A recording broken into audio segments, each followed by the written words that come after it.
Friends, আজকে আমি একটা রেসিপি করব, যে রেসিপিটি আমি প্রায় খাই। তোমাদের সঙ্গে একবার শেয়ার করেছিলাম অনেক আগে, কিন্তু তোমরা দেখোনি ভালো। চলো সেই রেসিপিটি কি কেমন করে করি সেটা তোমাদের সঙ্গে শেয়ার করব। তোমরা দেখতে থাকো আর আমি করতে থাকি। দেখো, 4টে ডিম আছে আর কয়েকটা গাটি কচু আছে। আমি একটা সিদ্ধ করে নেব প্রথমে। কড়াইতে জল দিয়ে আমি সিদ্ধ করতে বসিয়ে দিয়েছি।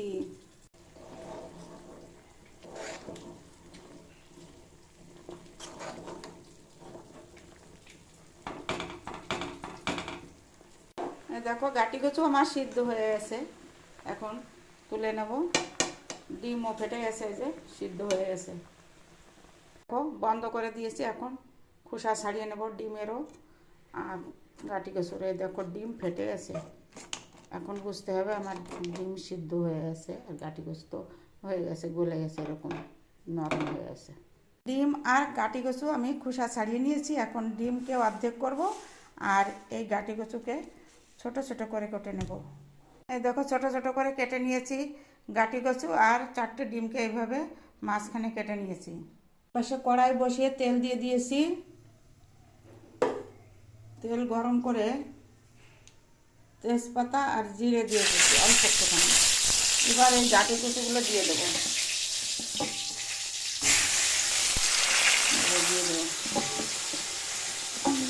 ডিমগুলোকে আলাদা কড়াইতে ভাজবো।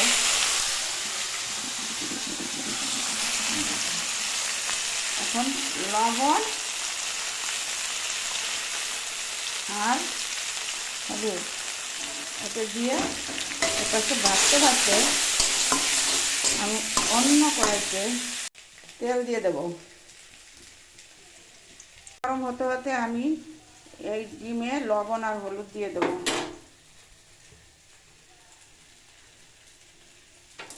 এটা একটু মেখে নেবো হালকা করে।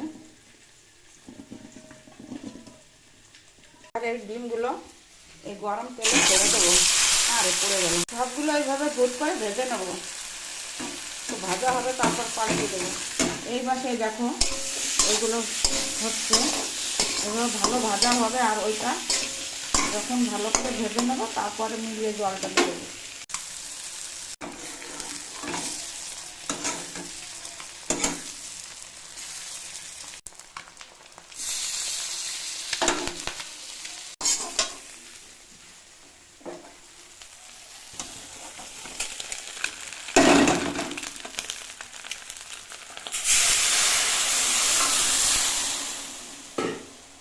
দেখো, রেসিপিটি রেডি, সুন্দরভাবে রেডি।